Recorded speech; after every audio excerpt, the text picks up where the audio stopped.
Yeah. Just so you know, this modern day slavery, yeah, supplementary convention on the abolition of slavery, yes. My sons are enslaved to the state. Phew. And you didn't want to recognize that, but they have the right to not have to inform the state where they're at, yes, unless certain procedural due processes were enforced. Now, of course, I want them to travel throughout the world. Yes. I want them to enjoy their lives. And I'm going to ask them to sue me. Right now! I'm going to ask all of them to sue me. Yes. Because then I'm going to sue the United Nations. Oh, for having any knowledge of the United States refusing to enforce their authority. Pooh.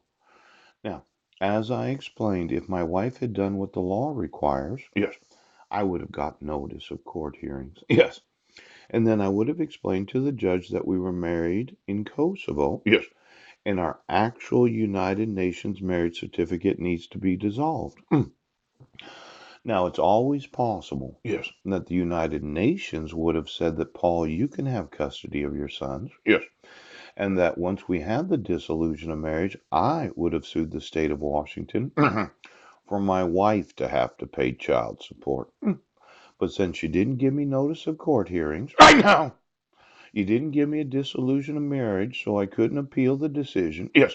And every time you reissued a protection order without any procedural due processes, then there's the forgeries of the ex officio Superior Court clerk. Yes. The forgery of the court commissioner. Yes. And the forgery of Heidi Lee Budner. And then there's the false arrest. Right now. False imprisonment. Yes. And the fraudulent use of mental health evaluations.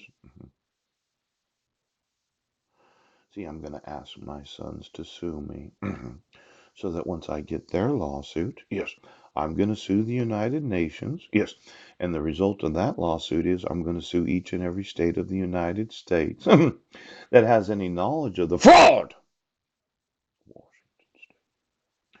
You've embondaged my sons to debt, yes, that was issued based upon the false premise, yep, that you had the jurisdiction to dissolve the marriage.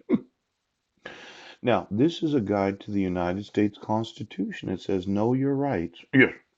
From the U.S. Attorney's Office of the District of Minnesota. Yes. Now, I would think this is credible. Ouch! That this piece of literature helps, yes, the individuals in each and every state to understand their individual rights. Yes. I had the right to have notice of court hearings. Yes. My wife used the excuse of domestic violence and child abuse. I had the right to appear in court and influence the decisions of the court. You said I didn't. I don't have a citizenship. Yes. And effectively, my sons are not citizens of the United States of America because if you're in bondage, you're bondage.